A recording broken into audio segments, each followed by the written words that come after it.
Here's the next update for the Sea Island cotton plot.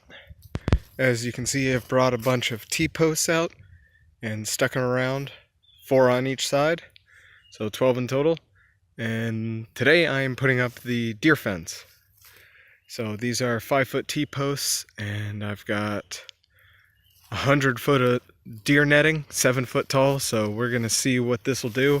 I'm probably going to drive all these posts in about 8-12 inches, so that'll give me about 4 feet of a net. That's probably not enough to keep the deer out, considering how much they have been trafficking this area, so I'll have to find some sort of little extensions, some little sticks or dowels to zip tie on here and extend this up another foot or two.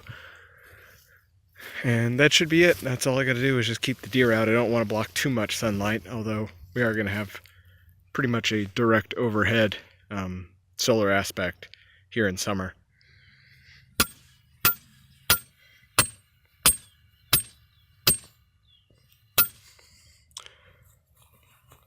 Alrighty, and with that, all of my posts have been driven, so now it's time to do the deer netting.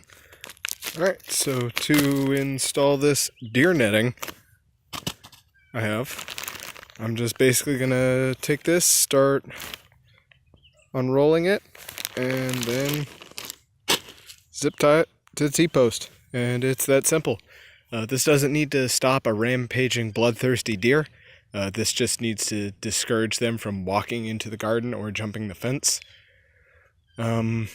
They can definitely jump a 4-foot fence, and at the moment these are 4.5 foot tall. They come right up to the middle of my rib cage. So I'm gonna have to add a little bit of an extension to it, but for the time being I can unroll this thing and get the bottom 3.5 feet on, and then work out something to extend it up a bit. Now, you might be wondering why I'm even bothering to put up a deer net.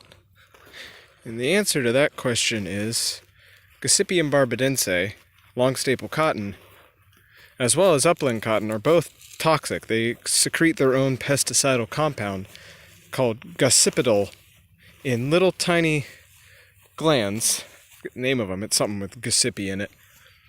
But gossypol is toxic to pretty much all mammals. However, ruminants are still able to digest gossypol, and it's not particularly toxic to them. I'm sure it tastes terrible, and it's probably not the most nutritious thing, but they can eat it, and they will. Now, here at the Hutchinson House site, the only wild ruminant mammal we have is the eastern white-tailed deer. So that is why I'm installing a deer fence. Alrighty, deer fence is done. Well, not quite done. This is my door right here, which I have to swing out and loop all the way back around over there. I'll have to work out a better system for that. I'll have to get a little piece of PVC or something, bury it in the ground there so I can drop the pipe in, or drop that T-post in, and then put something else out here that I can haul it out and stick it in so that I can have an entrance. But I don't have anything in there, and I don't need to get in there to work the ground for a bit, so this will work for now. And as you can see, I just threw the extra deer netting over the top, and I'll probably come out here and add another foot or two on, just with some dowel rods or something, whatever I can source cheap and local that I can get that done with.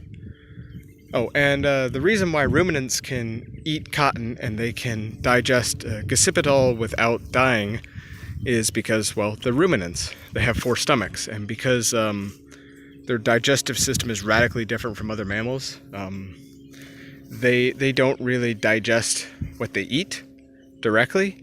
The bacteria in their stomach digest the vegetation they eat, and then they metabolize the volatile organic compounds released by the bacteria, and they don't actually metabolize what comes out of the food they eat directly.